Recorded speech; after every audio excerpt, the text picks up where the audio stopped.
এখানে একটা ছোট্ট গ্রাম ছিল। গ্রামের নাম ছিল শান্তিপুর। গ্রামটি ছিল সুন্দর ও শান্তিপূর্ণ। চারপাশে সবুজ মাঠ, ফুলের বাগান, আর নদীর পানির মৃদু শব্দ।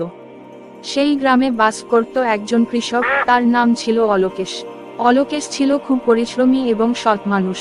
সে তার জমিতে ফসল ফলাতো এবং খুব সাধারণ জীবন যাপন করত। কিন্তু তার মধ্যে একটা স্বপ্ন ছিল। সে সব সময় ভাবত, যদি তার জীবনটা একটু আরামদায়ক হতে পারত।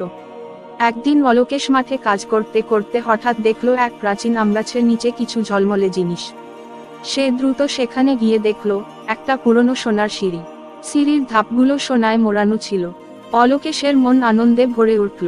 সে ভাবল, এটা নিশ্চয়ই কোনো অলৌকিক জিনিস। কিন্তু সেই সময় তার পাশে এক বৃদ্ধ এসে দাঁড়ালো।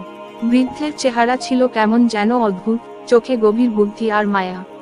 বৃদ্ধ বলল, এই সোনার সিঁড়ি তোমার জীবনের সব সমস্যার সমাধান করতে পারবে। কিন্তু মনে রেখো, একবার শুরু করলে এই সিঁড়ির উপরে চড়া বন্ধ করা যাবে না। অলোকেশ কিছুক্ষণ ভেবে বলল, আমি এই সুযোগটা ছাড়তে পারি না। সে সিঁড়ির প্রথম ধাপে পা রাখল। সাথে সাথেই তার সামনে এক ঝলমলে দরজা খুলে গেল। দরজা দিয়ে প্রবেশ করার সাথে সাথে সে দেখল তার জমি সবুজে ভরে গেছে। ফসল ফলছে আরো বেশি। তার ঘরবাড়ি বড় হয়েছে, আর তার চারপাশে মানুষজন খুশি। অলোকেশ ভাবল, কি আশ্চর্য! সে সিঁড়ির দ্বিতীয় ধাপে পা রাখল। এবার তার সামনে একটা বিশাল রাজপ্রাসাদ। সে প্রাসাদের মধ্যে ঢুকে দেখল চারিদিকে মূল্যবান জিনিসে ভরা, সোনা, রূপা, হীরা, মুক্তা। সে ভাবল, এ তো স্বপ্নের মতো।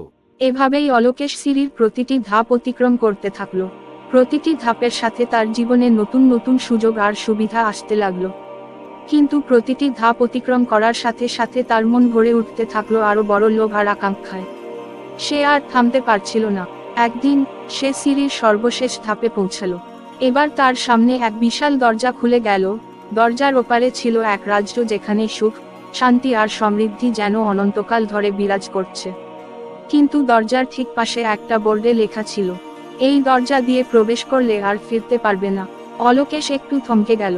সে ভাবল, আমি তো অনেক কিছু পেয়েছি, আর কি চাই? কিন্তু না, যদি এটা শেষ না হয়, যদি এখানে আরো কিছু থাকে। সে সিদ্ধান্ত নিল দরজা দিয়ে ঢুকবেই। দরজা দিয়ে প্রবেশ করার পর তার চোখ ঝাপসা হয়ে গেল। সে দেখতে পেল সামনে এক অন্ধকার গুহা।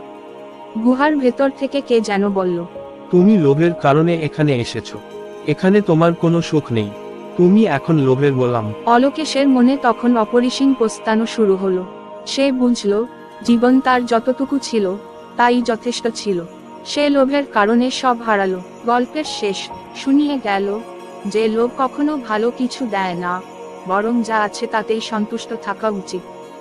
জীবন তখনই সুন্দর হয় যখন আমরা আমাদের চারপাশের ছোট ছোট সুখগুলোকে উপভোগ করতে শিখি।